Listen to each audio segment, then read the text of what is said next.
Superman and Lois, Season 3, Episode 1, Closer. This episode picks up where we left off last season with the Kent family making the journey into the Arctic, where Clark uses the sun crystal from Talrose Fortress that houses the AI consciousness of his mother to build a new fortress, not just for himself, but for Lois and the boys as well.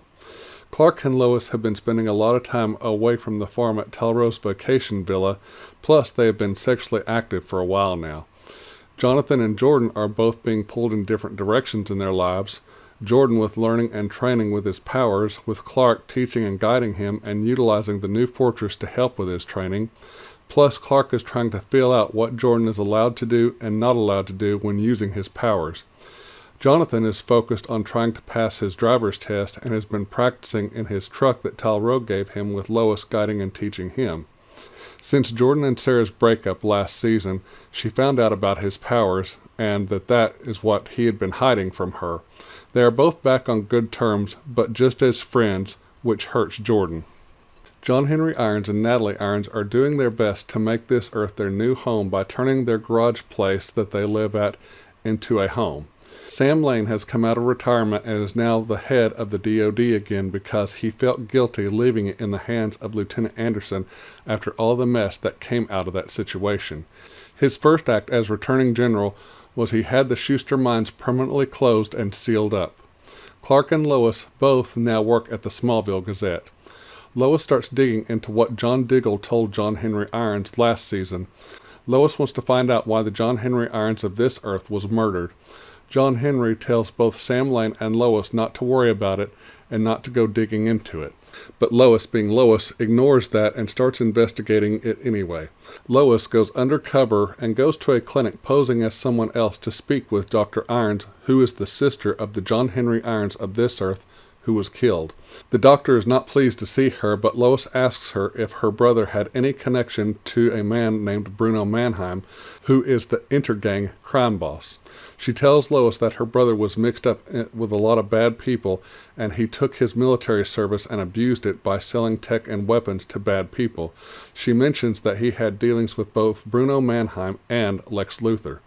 She tells Lois that the brother she knew and grew up with never would have betrayed his country, and she also says that after he left the military, something changed in him. Before leaving, Dr. Irons sees what Lois told her nurse about how she's been feeling and symptoms she's been having and that she mentioned to the nurse, so Dr. Irons examines Lois.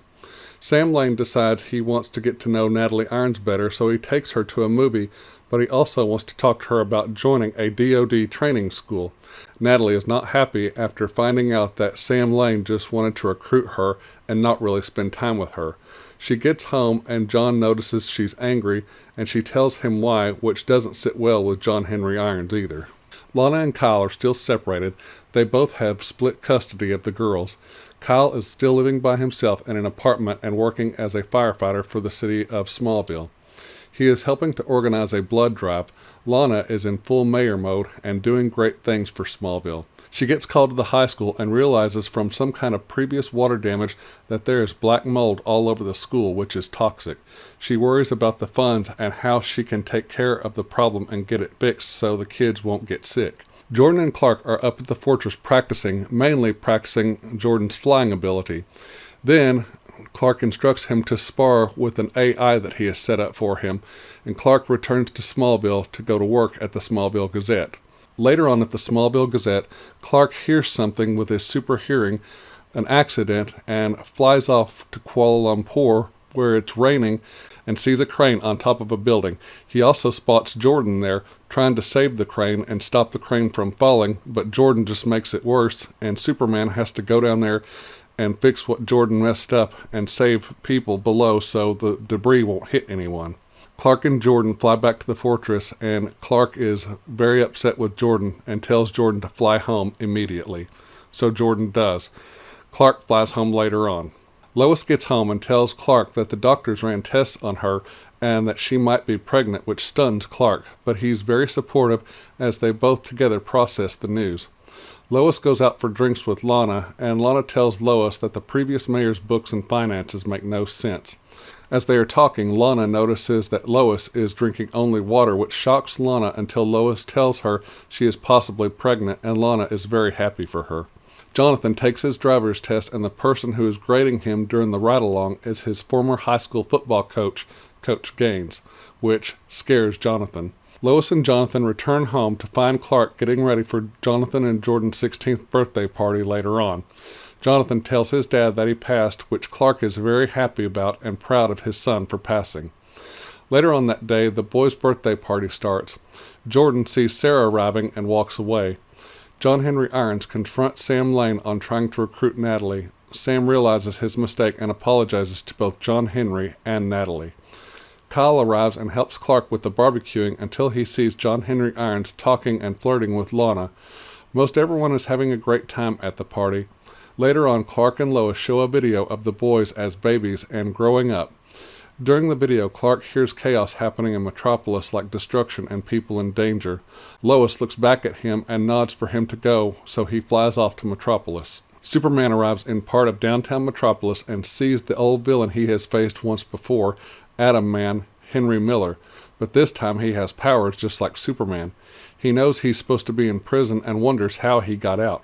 Atom Man tears off the passenger door of a taxi cab and flies towards Superman and engages Superman in a battle with the door of the cab.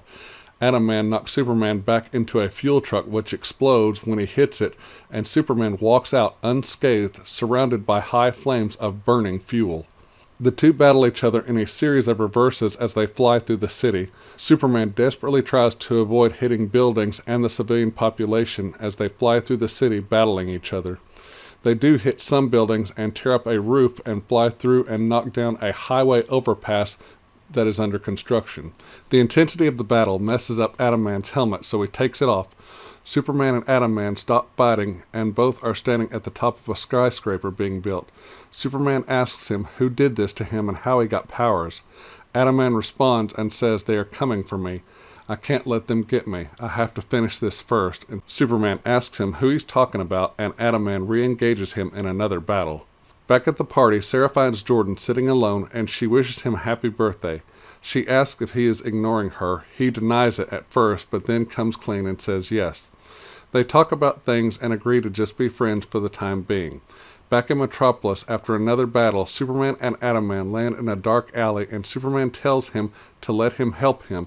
He says no, and no one can help him, and then Henry Miller is shot several times and goes down. Superman gets up and looks around and uses his X-ray vision and sees there are no bullets in Henry Miller, and then sees someone or something standing in the alleyway with a face that looks like a white and black fingerprint. The person does something to Superman to make him think he's hearing people in danger. Superman flies up above Metropolis and uses his super hearing and his vision to look around, but he sees nothing, no destruction or people in danger, but he's still hearing sirens and people fleeing. Then all of a sudden he hears nothing, and he flies back down to the alley, and both the strange figure and Henry Miller are gone. Superman sees a billboard with red spray-painted writing on it that says South Metropolis Suicide Slums. Night has fallen in Smallville, and the party is starting to wind down. George Dean, former mayor of Smallville, comes to the party and confronts Lana about the funds she's trying to use to clean up the black mold mess in the school. He angrily grills her about it, and John Henry Irons tells him to leave, which he does. Sam Lane sees Natalie sitting alone by a fire and comes to talk to her and apologizes to her. He tells her he will do better and not try to recruit her again. He asks her for her forgiveness, and she accepts it and his apology. The party wraps up and everyone goes home. The next morning we see Kyle in bed at his apartment with Chrissy Beppo, who he hooked up with at the party. Lana stops by but doesn't know he has company, and she doesn't see Chrissy, but she is there to deliver the signed divorce papers so Kyle can give them to his lawyer. That same morning at the Smallville Gazette, Lois and Clark find out news from an article on the internet that Henry Miller had a brain tumor and was granted early release from prison, which is why he was out on the street. They find out that he was released 3 months ago. Lois gets a call from Dr. Irons, and she tells Lois that she is not pregnant. The news stuns both Lois and Clark. But Dr. Irons also tells her that they need to run more tests to find out what is going on with her. Back in Metropolis, in a secret lair, we see what appears to be a man dressed in a white lab coat who is a doctor, and the man with the fingerprint face, and another large black man who is revealed to be Bruno Mannheim. A dead Henry Miller lies on the table, and Mannheim tells the doctor to increase the dosage even though Miller is dead. The doctor uses a syringe and pushes a liquid into the IV that Miller is hooked up to, and all of a sudden they show his vitals coming back. That is how Superman and Lois Season 3, Episode 1, Closer, ends. For the start of Season 3, this episode started out with a bang. If every episode of this season is anything like this one, then this season is going to be amazing. Who better to direct the first episode of Season 3 than the Reverse Flash himself, Tom Cavanaugh? He did a great job and really has a good eye for directing, and he always seems to have a good sense of how the show is supposed to look. So once again, another great job of directing by Tom Cavanaugh. All the characters from the first 2 seasons are back, and we get to see how they have grown and matured and changed. I believe every single one of them have changed for the better. I feel like Clark has grown closer to his sons and not as strict with them, except when Jordan disobeyed him during the Kuala Lumpur crane incident. But overall, I feel like he's loosened up on his sons some. But he keeps a close eye on both of them, especially Jordan, since he's developed powers. I also like the fact that he's eased up on Jordan since the whole ex-kryptonite drug thing he was involved in last season.